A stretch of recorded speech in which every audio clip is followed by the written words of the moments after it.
Dan di antara orang-orang munafik itu, ada yang mendirikan masjid untuk menimbulkan bencana pada orang-orang yang beriman, untuk kekafiran dan untuk memecah belah di antara orang-orang yang beriman, serta menunggu kedatangan orang-orang yang telah memerangi Allah dan Rasul-Nya sejak dahulu. Mereka dengan pasti bersumpah, kami hanya menghendaki kebaikan, dan Allah menjadi saksi bahwa mereka itu pendusta dalam sumpahnya.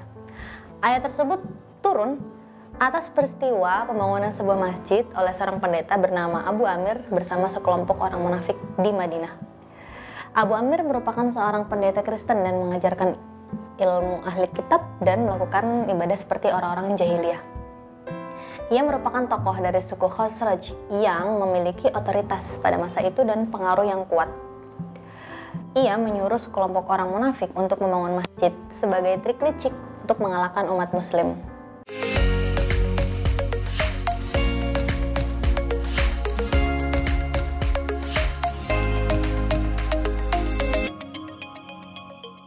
Assalamualaikum warahmatullahi wabarakatuh. Kembali lagi bersama saya Zahratul Nafisa di Bincang Muslimah.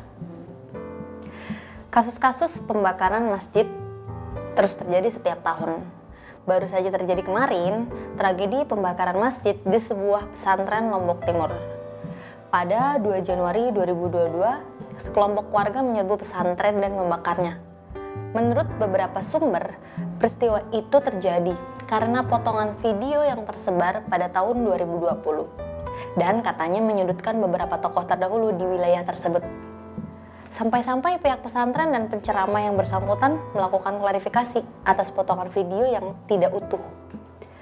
Belum lagi tahun lalu, perusakan masjid kelompok Ahmadiyah di Santang, Kalimantan Barat juga terjadi. Bahkan tindakan tersebut dipicu dari sebuah khotbah Jumat pada hari yang sama. Memang, kelompok Ahmadiyah hingga saat ini masih mengalami tindakan diskriminasi. Hal ini karena pemahaman masyarakat yang masih tunggal soal kelompok Islam, sehingga menimbulkan gesekan dan kesalahpahaman tentang kelompok yang berbeda. Pada zaman Nabi Muhammad, peristiwa pembakaran masjid sempat terjadi 1 kali.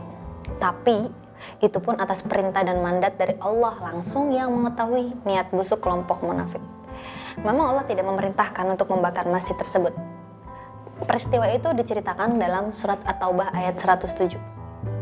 Dan di antara orang-orang munafik itu, ada yang mendirikan masjid untuk menimbulkan bencana pada orang-orang yang beriman, untuk kekafiran dan untuk memecah belah di antara orang-orang yang beriman, serta menunggu kedatangan orang-orang yang telah memerangi Allah dan Rasul-Nya sejak dahulu. Mereka dengan pasti bersumpah, kami hanya menghendaki kebaikan, dan Allah menjadi saksi bahwa mereka itu pendusta dalam sumpahnya. Ayat tersebut turun atas peristiwa pembangunan sebuah masjid oleh seorang pendeta bernama Abu Amir bersama sekelompok orang munafik di Madinah. Abu Amir merupakan seorang pendeta Kristen dan mengajarkan ilmu ahli kitab dan melakukan ibadah seperti orang-orang jahiliyah. Ia merupakan tokoh dari suku Khazraj yang memiliki otoritas pada masa itu dan pengaruh yang kuat. Ia menyuruh sekelompok orang munafik untuk membangun masjid sebagai trik licik untuk mengalahkan umat muslim.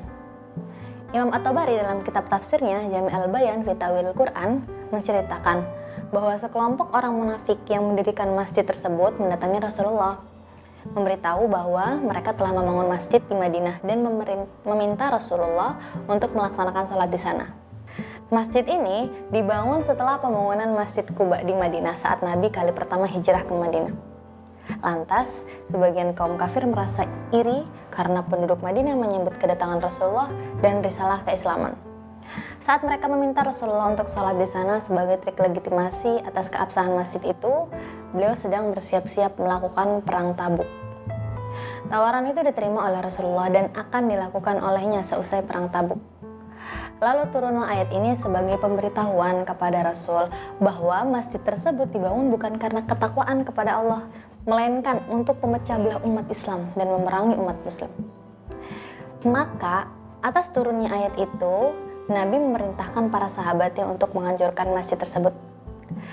Dari ayat ini, ada beberapa hal yang bisa kita ambil hikmahnya. Pertama, Rasulullah mulanya tidak tahu bahwa masjid tersebut ternyata sebagai salah satu siasat licik dari kelompok munafik.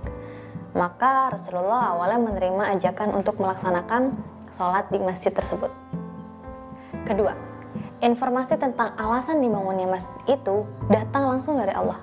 Maka legitimasi tindakan pembakaran masjid itu datangnya langsung dari Allah kepada Nabi sebagai utusan Allah.